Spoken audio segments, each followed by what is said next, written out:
Hi, and welcome to our presentation on why you should invest in the lifeboat. And hang on, I'm going to pause because my screens are not showing up right.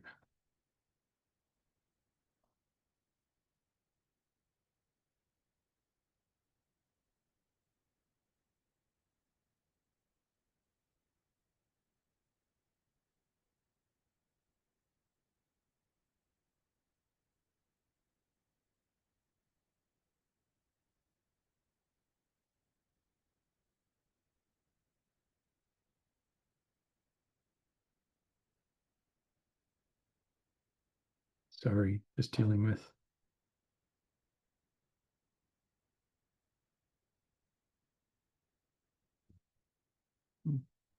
All right, everything is looking a little bit different than it normally does, but I'll just run with it.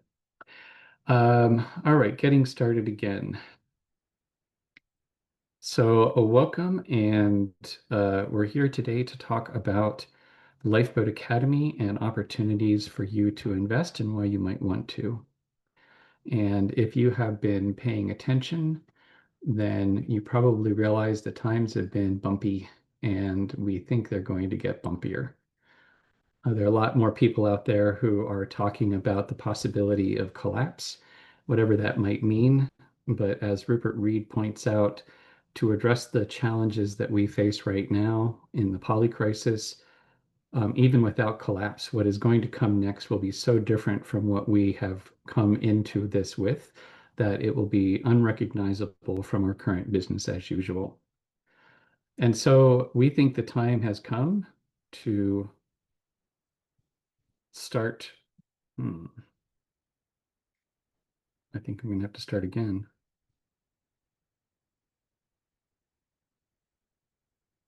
Sorry for the technical problems, mate.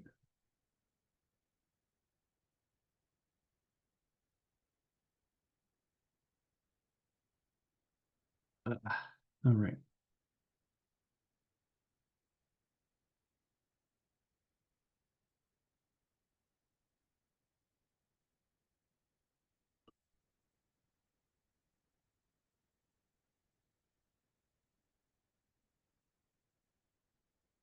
All right. I'm going to be kind of running blind because the way this is working, I can't see. And actually, are you seeing the PowerPoint? Ah, ah, ah.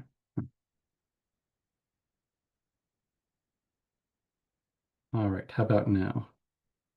And I can't see anybody, so if you can just say out loud if you can't Yes, see it. it just came Awesome. up.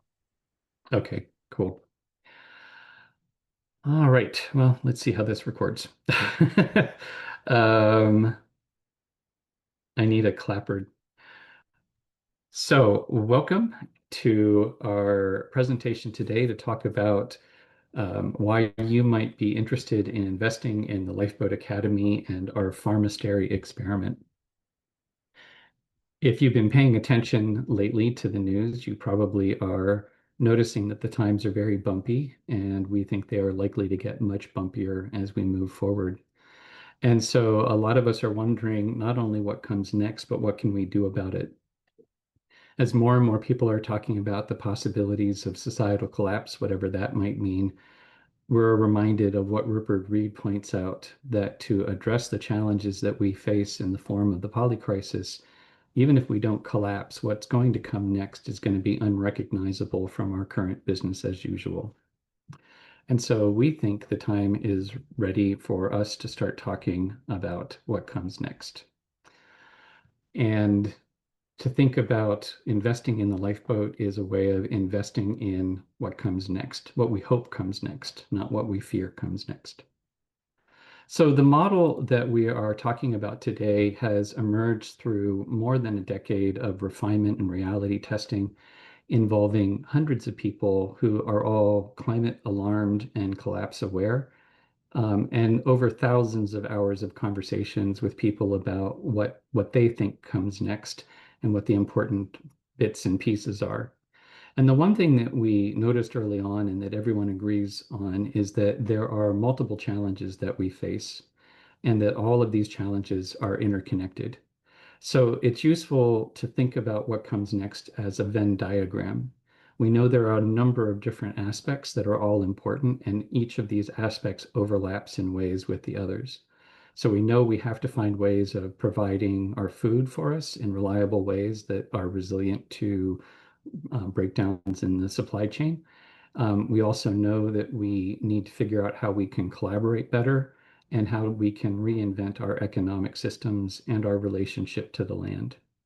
And each of these elements overlaps in ways that create interesting interconnections.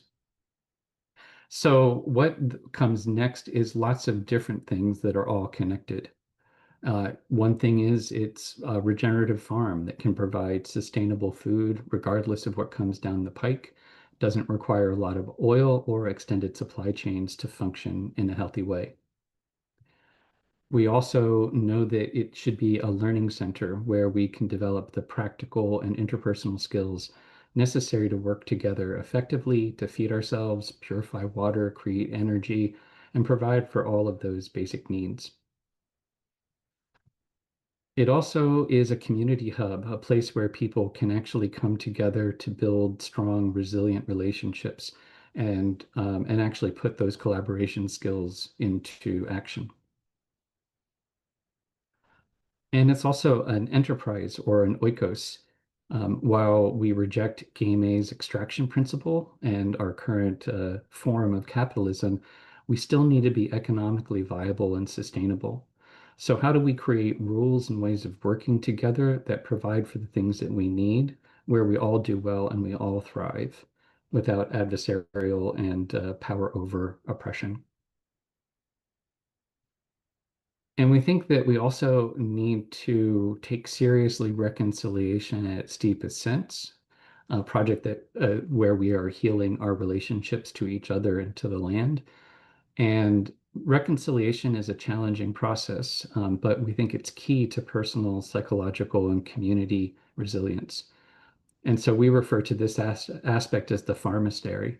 It's a place where you can come together to connect with each other in healthier ways and to the land in healthier ways. And of course, reconnecting with the land requires a fundamental reorientation to our relationship to the land, where we move from thinking of the land as property or commodity to understanding it as the thing that sustains us and connects us all.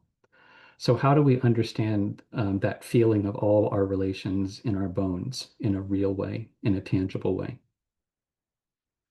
And we need to do all of this while we are still living within the current Game A capitalistic reality. So we call this aspect reclaiming the commons.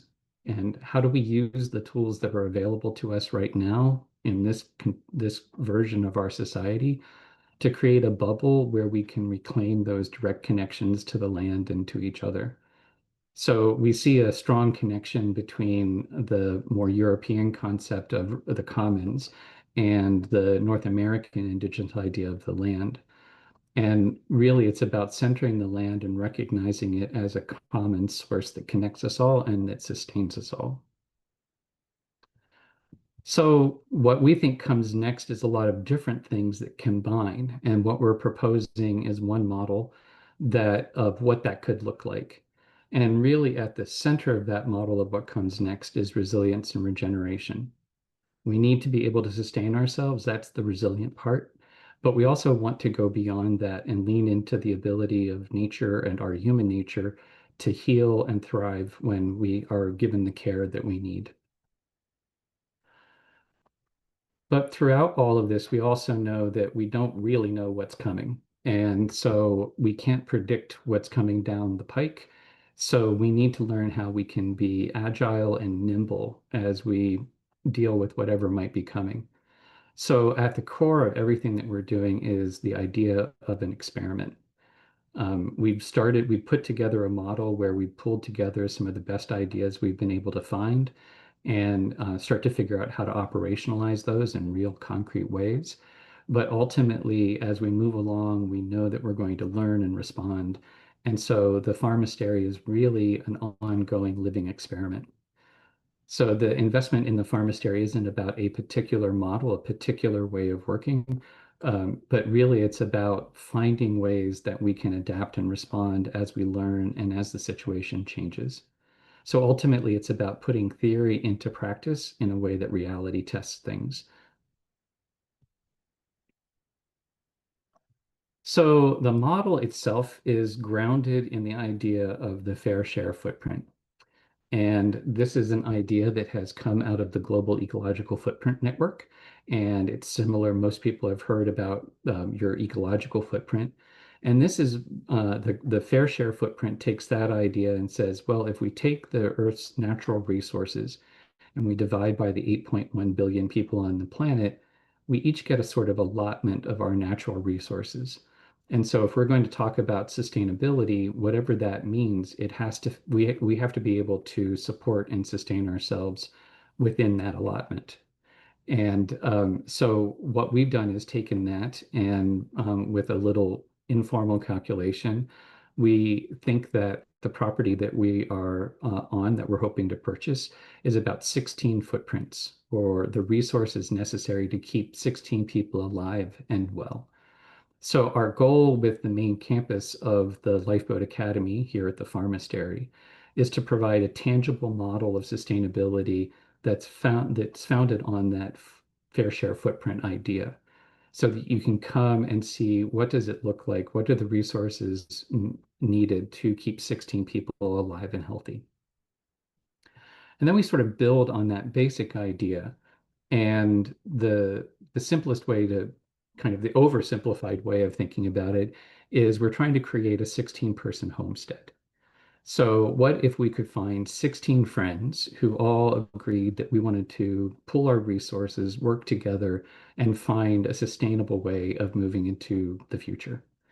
So we would each contribute an equal amount to purchasing the land. We would each agree to cover the costs equally and provide an equal amount of effort. And we would also agree to share in the fruits of our labor and share the resources equally. And just as a side note, I think it's interesting. The 16-person footprint is about a 40-acre farm, which, and the way that we're seeing this all roll out is very similar to one of the models presented in Chris Smedge's Small Farm Future. So it's interesting to see those overlaps. But of course, it gets more complicated as soon as you start to put that model into practice.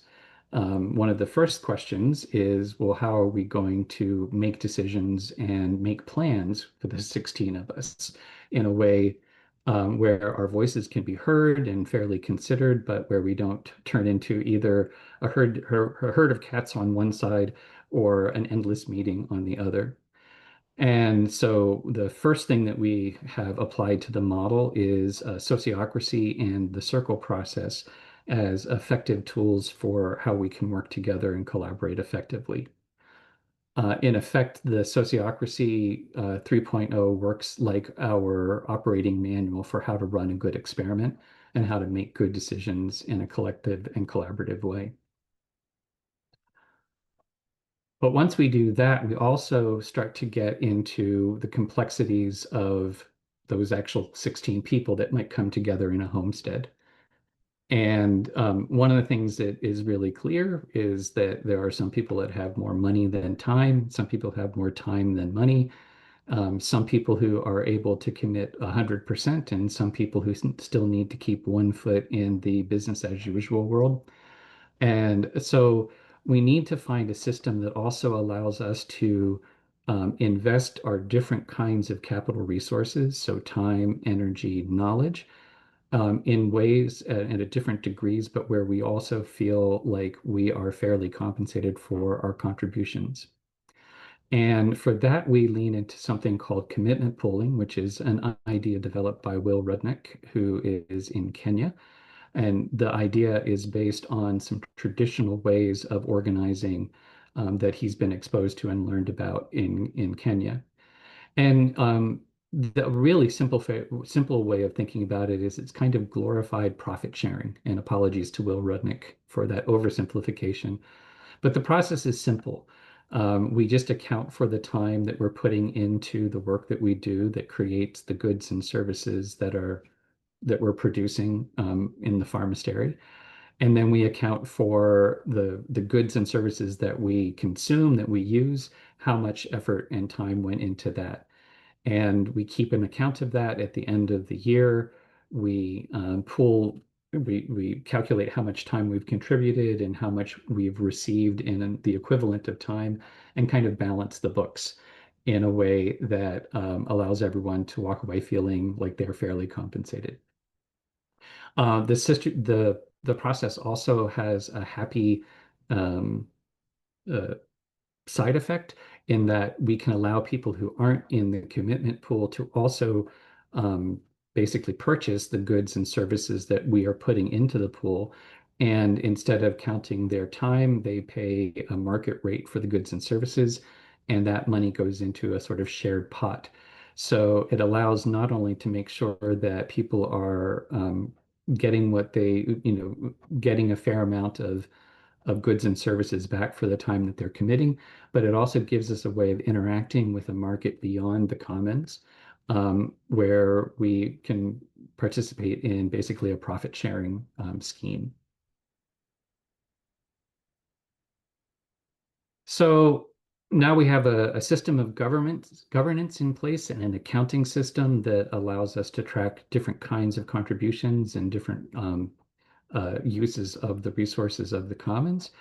But then we need to talk a little bit about the transition economic side of things. How do we create a bubble in game A to give our game B prototype a little space to develop? So how do we create a legal structure that allows us to work in this different way with different stakeholders, to invest different kinds of capital and different kinds of effort, and be able to draw on those resources in a way that still fits within the legal and economic power structures that exist right now. And that's where we start to talk about our transition from the sort of standard business as usual model. You have the sole owner, the big boss, who is the sole controller, and everyone else works for them. And that evolves slowly into partnerships, where you have more people who can take part in that ownership model. But there's still definitely two classes of the owners and the workers. And then we have seen recently a number of different alternatives that are trying to find ways of creating more fair workplaces, and these include B Corps and cooperatives. And as we were thinking about how to create our bylaws for the pharmacery, we considered all of these different models plus probably three or four others, and tried to figure out how can we select the best from each of these and blend them together into the bylaw model that we've created for the pharmacery. So that's what we're going to talk about for the rest of the time here, is that those bylaws and the legal structure that we're creating that can hold together this experiment and this 16-person pharmacery, or 16 footprint pharmacery, I should say. So um, the first part is that we start to ultimately, we've found that the multi-stakeholder co-op model was the closest thing that we could find to what we were trying to do if we could add in a few extra pieces to it. So many people might be familiar with a multi-stakeholder co-op in the form of a food cooperative. And the stakeholder groups here would be investors that put the money down up front, the employees who actually provide the effort and the work to make it happen, the customers who come and use the services of the co-op, and then the community that surrounds it.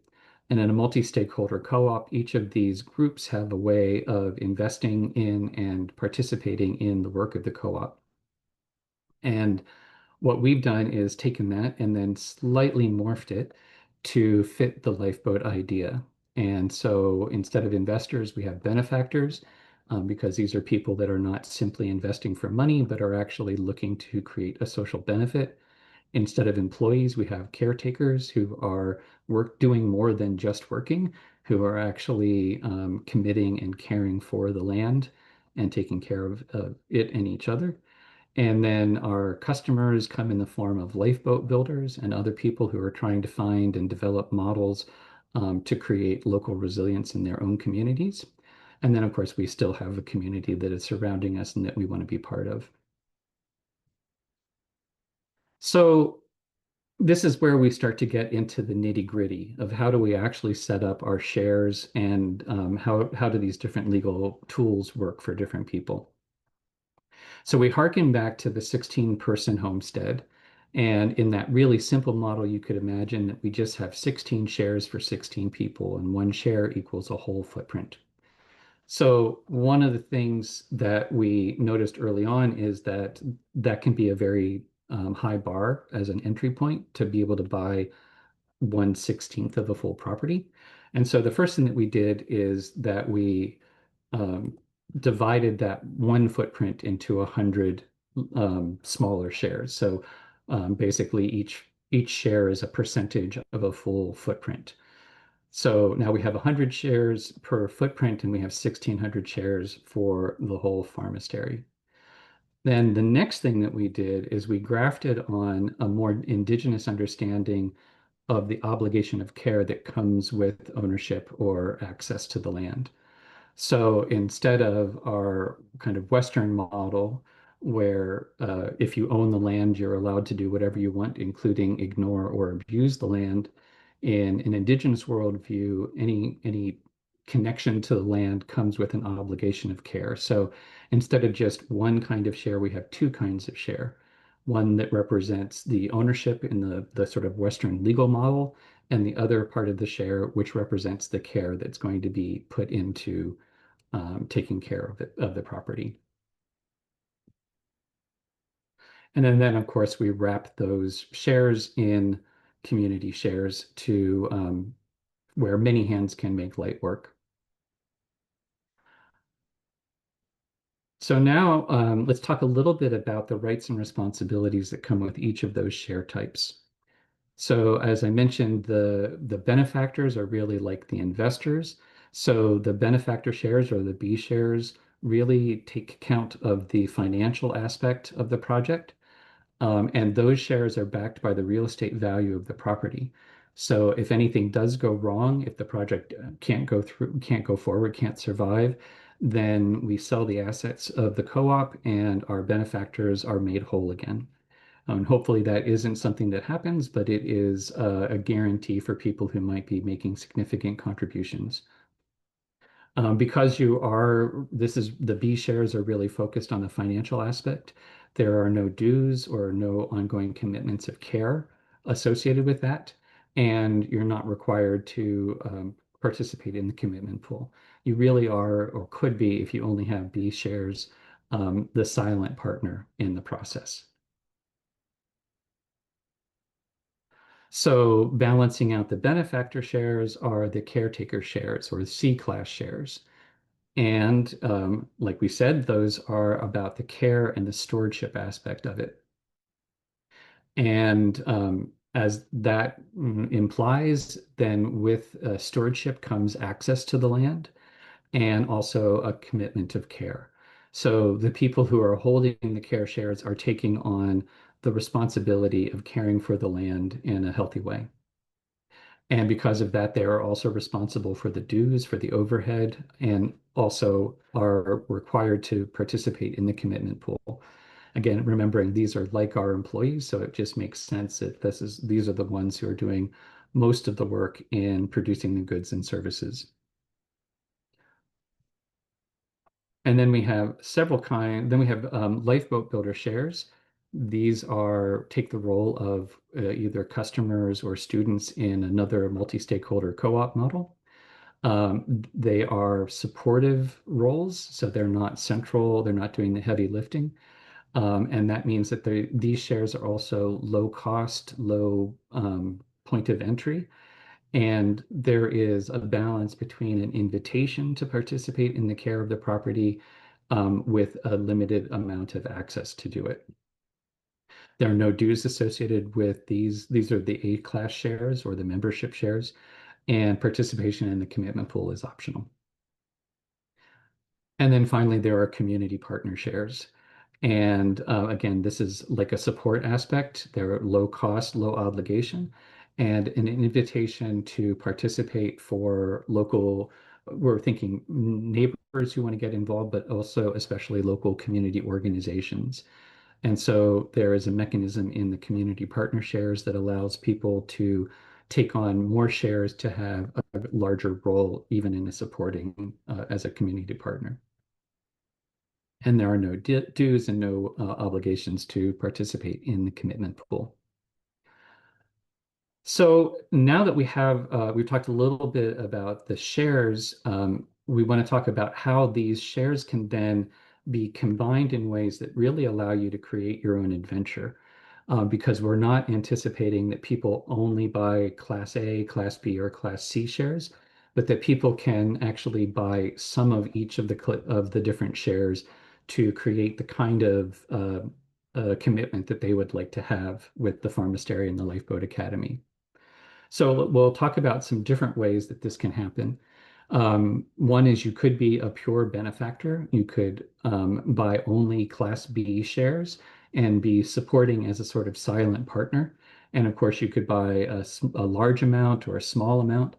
But you could also be a benefactor who wants to tip their toe in the care of the land as well.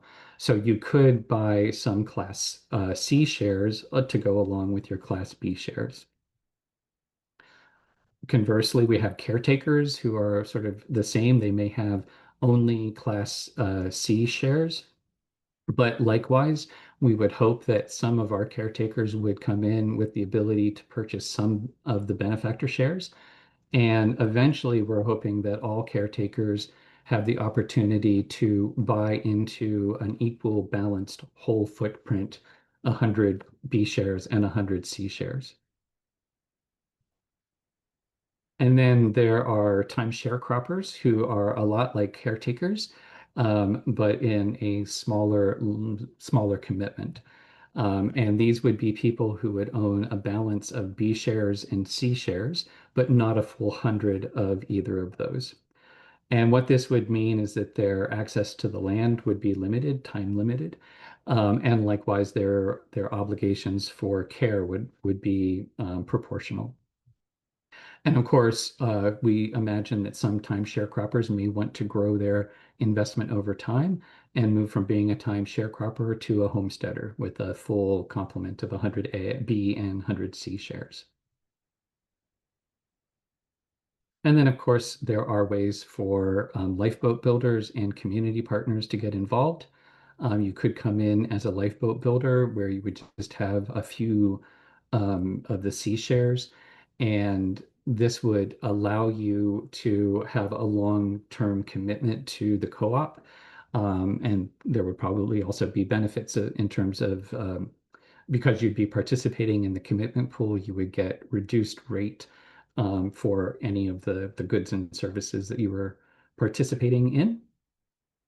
And this would also be true of guests who may only come for short-term visits, may not see themselves as a full lifeboat, but are still interested in participating in the pharmacery. And then again, we would want to make space for our neighbors and also for community partners or community organizations. And likewise, any of these individuals or groups could get involved in different ways. We could imagine partnership organizations who not only have A class shares, but start to buy some C shares as well in a commitment to take on some of the care of the pharmacery.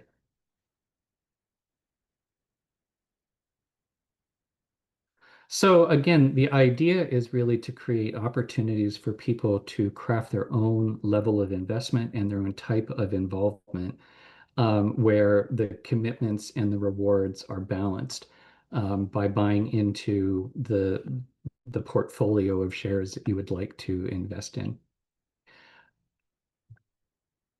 So that's our version of the multi-stakeholder co-op. It really is about finding a way of recognizing the different assets and investments that our different stakeholder groups might be interested in making for the project and finding ways of fairly compensating people for their level of investment and commitment.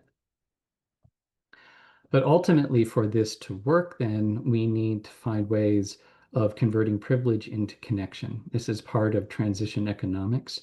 It's part of reclaiming the commons, and to reclaim the commons, we need to find people who are able to work as commoners, who can make a claim on the commons. And unfortunately, capitalism and our cultural and social assumptions often come really strongly attached around income, money, ownership, and those sorts of issues.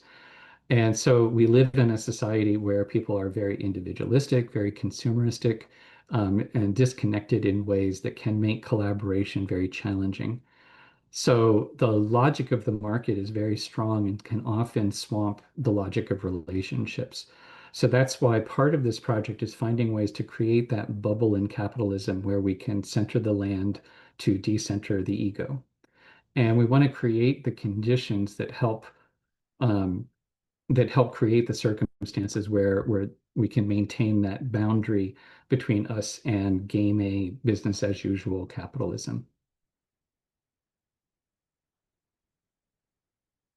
So there's a lot baked into the model. There's been a lot of research. There have been a lot of good theories and good ideas that have been baked into it. And it's always evolving and incorporating new ideas. So ultimately, as an experiment, this is really about putting theory into practice and trying to find what will work. And and also part of that is finding putting together the team that will allow that to work. And so what we have in mind is to make this whole project go, we're looking for 6 full-time farmer caretakers, people who are willing to roll up their sleeves, live on the property, and do the work of that 16-person homestead, to do the heavy lifting to start to make that a reality. We're also anticipating something like 15 to 20 time sharecroppers. And of course, that depends on who shows up and how interested they are. And we're looking for up to 10 benefactors who, especially in the early days, can take on, who have the financial ability to underwrite the project, to help us secure the land and create the stability necessary to allow us to find the caretakers and the timeshare croppers and the community partners. We also we have numbers here, but they don't really what we mean is we'd like a lot of community partners and a lot of lifeboat builders to get involved. We are hoping to launch 100 lifeboats as the Lifeboat Academy. And so we're hoping that we can have at least 100 or 200 lifeboat builders who are all part of this project. And likewise, we're looking for lifeboat mentors who can help to shepherd those lifeboat builders.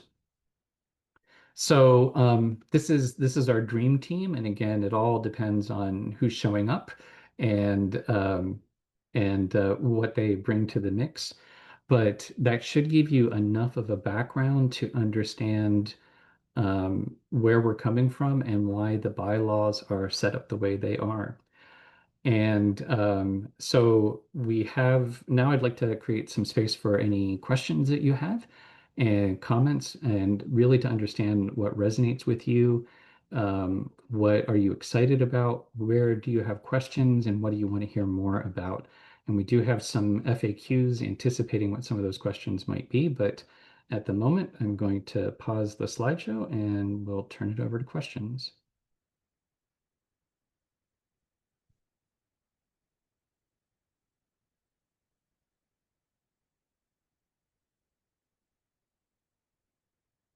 All right, so the first question that we have, how many shares equals a full footprint? 200. The answer, 200. So it would be 100 Class B and 100 Class C shares would equal one full footprint. And are there any other questions, comments, observations, funny anecdotes?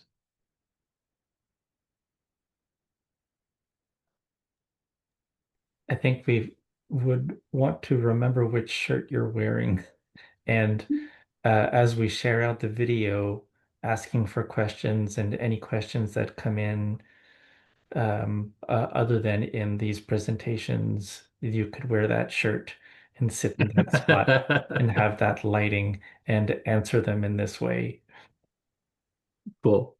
Awesome. Pam, you're unmuted, or you have something to.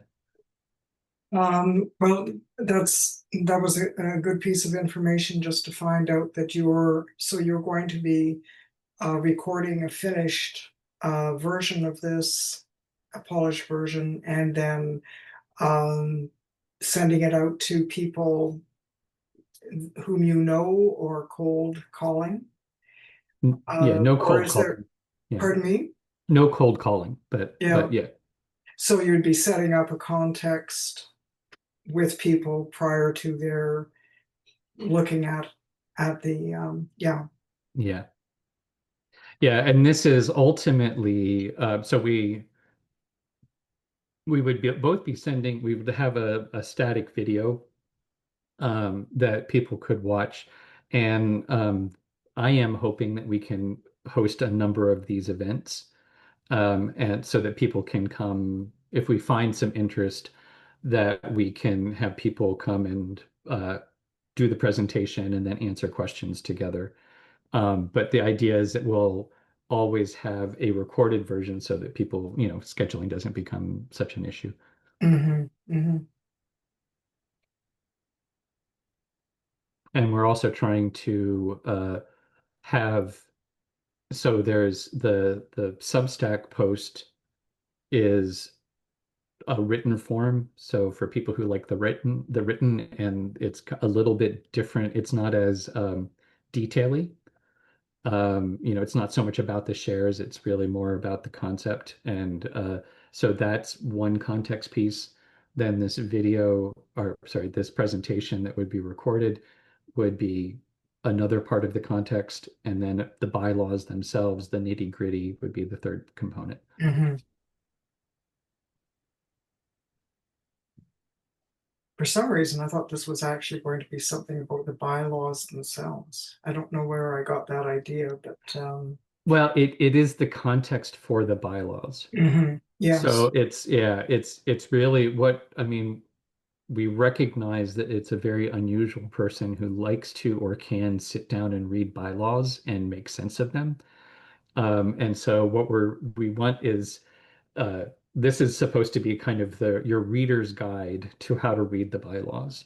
And so that once you have this information, you can kind of scan through and go, oh, Class B shares, I get that. Oh, I see. This is how they're on the Stewardship Council. Okay, And I did find that helpful after the last presentation.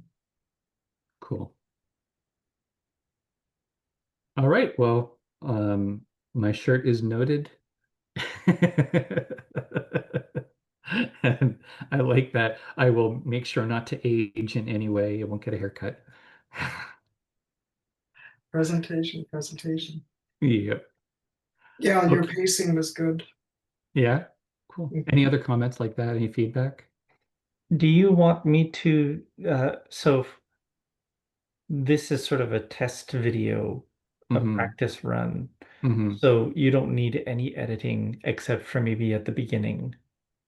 I think yeah, Okay. maybe the beginning and maybe the end. Maybe we just close it at the questions, Okay. and then actually, I can record another thing where I say, I'd love to hear your questions, put them in the comments, or send an email to friends@lifeboat.academy. Actually, here, I'll do that again. So Three, two, one, go. so that's our presentation, and we're really interested in your questions. So you can post them here to the YouTube video, or you can send us an email directly to friends@lifeboat.academy, and we'd love to hear your feedback and your questions. That's a take. Well done. One thing I was wondering is if you're going to have any testimonials. That's it. Well, I'm wondering how we package things together. I'm hoping to keep this video very short. In fact, this was maybe a little longer than I want it to be time-wise.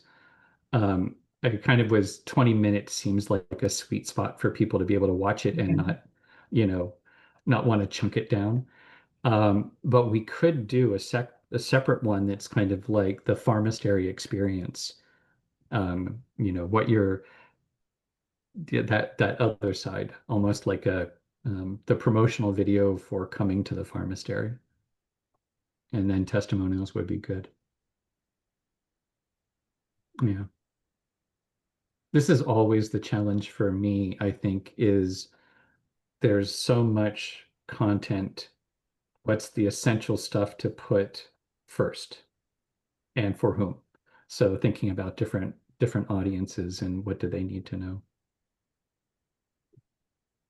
And the only way that's going to be absolutely satisfied is by putting it out there and getting some responses, and then you'll find out what it's like with people who don't know anything about this.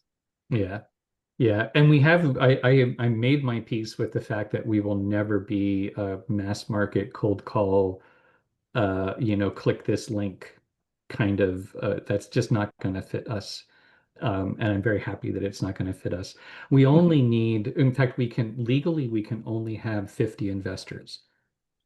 Like we can't, and in fact, legally, we can't have investors that we don't have a relationship with. Is that in total with all of the different categories? It doesn't count Because you want the 100 lifeboat builders, for example. yeah, it doesn't count the A shares because A shares are membership shares and they're not considered investment shares. Okay. But the B and C shares, and it's um, so we do allow joint ownership. So Roland and I could be one investor as a couple, and we could own, 400 shares. Um, we could anyhow. That's we would for the securities and exchange part of it, we would be one investor, Hmm. and we could have B shares and C shares, and that's fine. Yeah. That's a good question, actually. Hmm. Mm.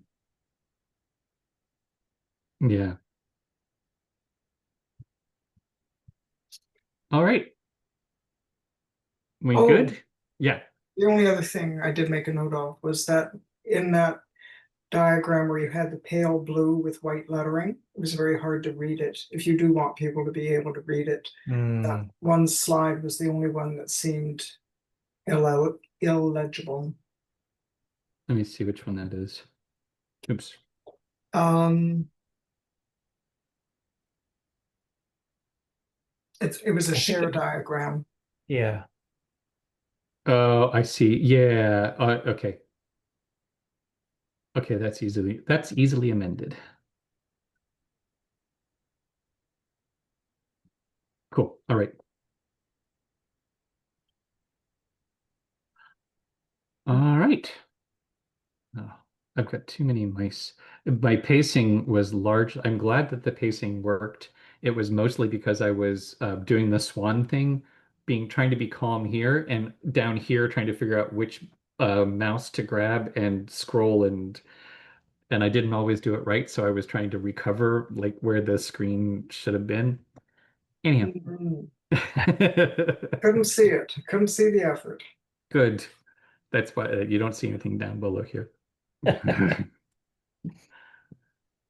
All right. I think, Well, are thank we? you. Yes.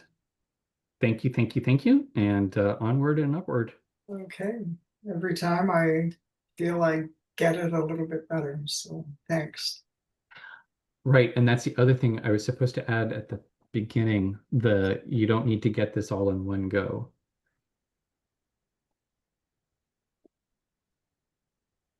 All right, cool. The only other thing I can think of is because this is a radically new idea, and these are extraordinary times. I wonder how to inject some kind of um, energetic push not like push, not aggressive push, but like this is an amazing offering.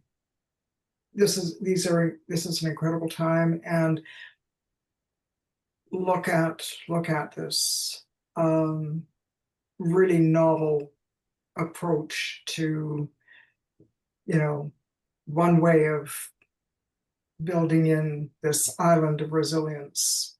Um,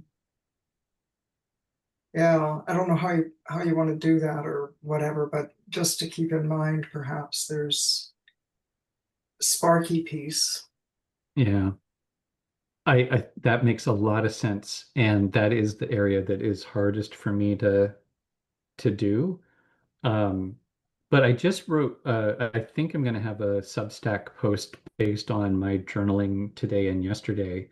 And um, one of the things that a way of talking about this is um, the only way forward is people need to divest themselves from game A and invest themselves in game B. And this is an opportunity of investing in what comes next.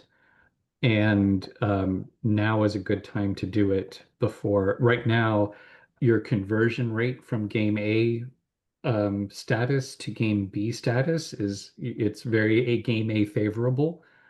At some point in the not too distant future, if you've left all your assets in game A, investing in game B is going to be a lot harder. Um, so Two there's sort of like, invest now while their conversion rate is good. Sort of. two things. You know your audience better than I do. Just will they understand automatically game A and B reference?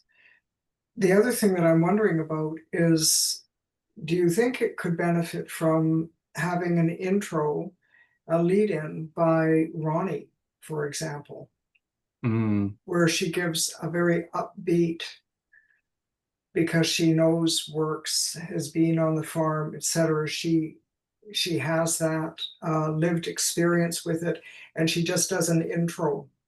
mm, Um, uh, I don't know how that would look. And then this is where I'm wondering about that hippie marketer guy. mhm, Um, maybe being a resource on how to do a really soft, but because like what you guys are doing is, I don't know of another model like this.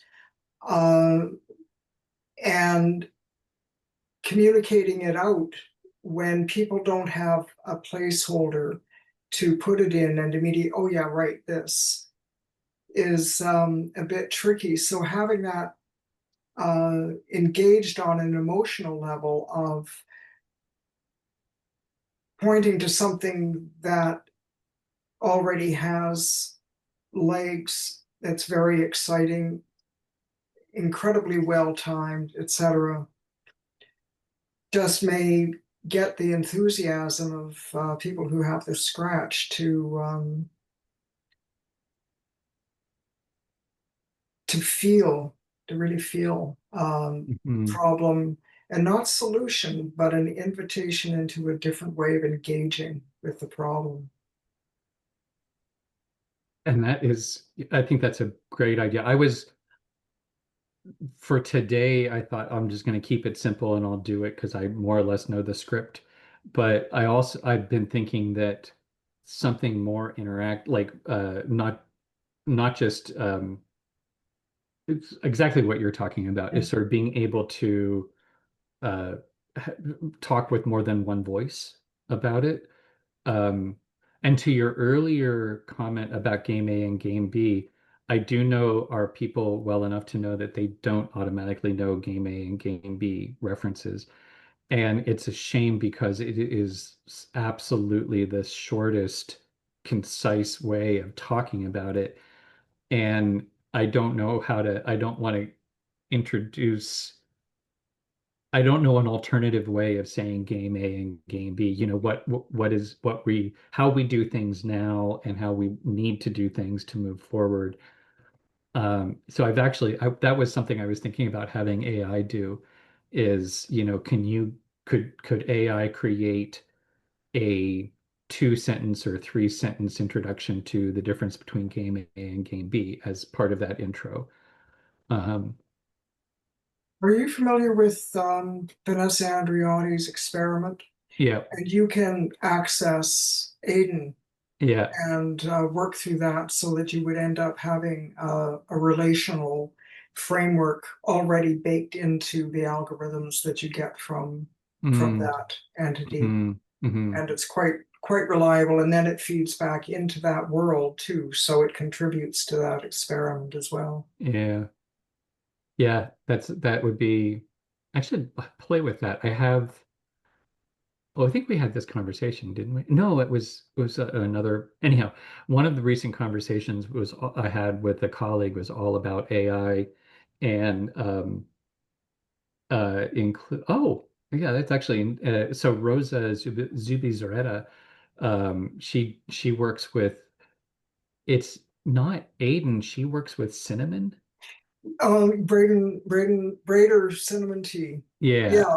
And but my understanding, she in Outgrowing Modernity, her new book, Uh-huh. she immediately comes out with the fact that this is co-written with Aiden, but it's a new version of Aiden. And Mm. that was interesting because I thought that Braid or Cinnamon Tea was the most up to date, but it looks as though it's a different iteration of Aiden who Huh. she's continuing to groom. Huh. Very Yeah. interesting. But This whole either AI of them, world I is. think, would get you into that relational field that's going to give you the kind of language that is appropriate for what you're doing. And Mm. Maybe. I do find that I think that we are aiming at some of that language feel is alienating to some of the people that we want to talk to. Um, mhm. and so, but I agree, it's a good start. It's a great place to start, and it is. We don't have to start from scratch. It's a matter of sort of tweaking some of the language, I think. And it's so compliant. It will love serving you by tweaking the language itself. Do you like me now?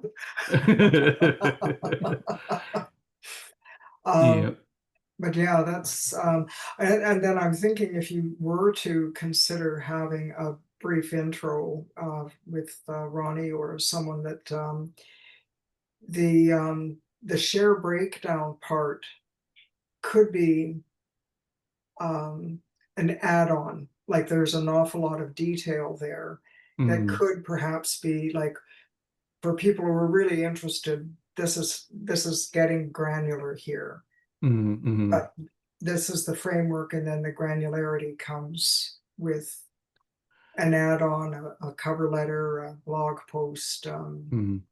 That was the whole point of this presentation, though, was to give people the breakdown on the shares so Oh, that, I see. you Okay. know, All right. yeah, because that was really the complexity is in the share structure Yeah. for the bylaws.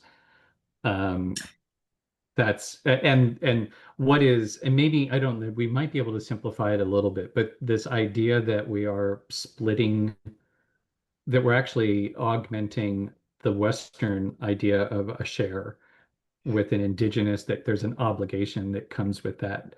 And that's actually the thing that's kind of interesting in terms of talking to people who are well steeped in being investors, that their language is all about what am I getting out of this? And there's never a question about what their responsibilities are. Their responsibility is they write the check and that's it. Yes. So Yeah. that's the part that is, sort of the trickiest part to communicate. Um, yeah, and that's really, we were thinking about two potential investors. That's the share structure is what they're going to be most interested in. Right. Right. Yeah. So, but I still take your point. It could be modular because they may not care so much about the different aspects of the Venn diagram. They might want to just get into let's talk about shares. Yeah. You're going to learn a lot just by your first couple of tests with it too, so Yeah. we'll Yeah. see how people respond. Hmm. But Yep. okay, we lost Roland there. Yep. Yeah. Um, but well, quickly while you're here, Ben, do you mind a quick conversation about, the possibility of a visit? Oh, not at all. Let me turn off the recording then. Oh, yes, please.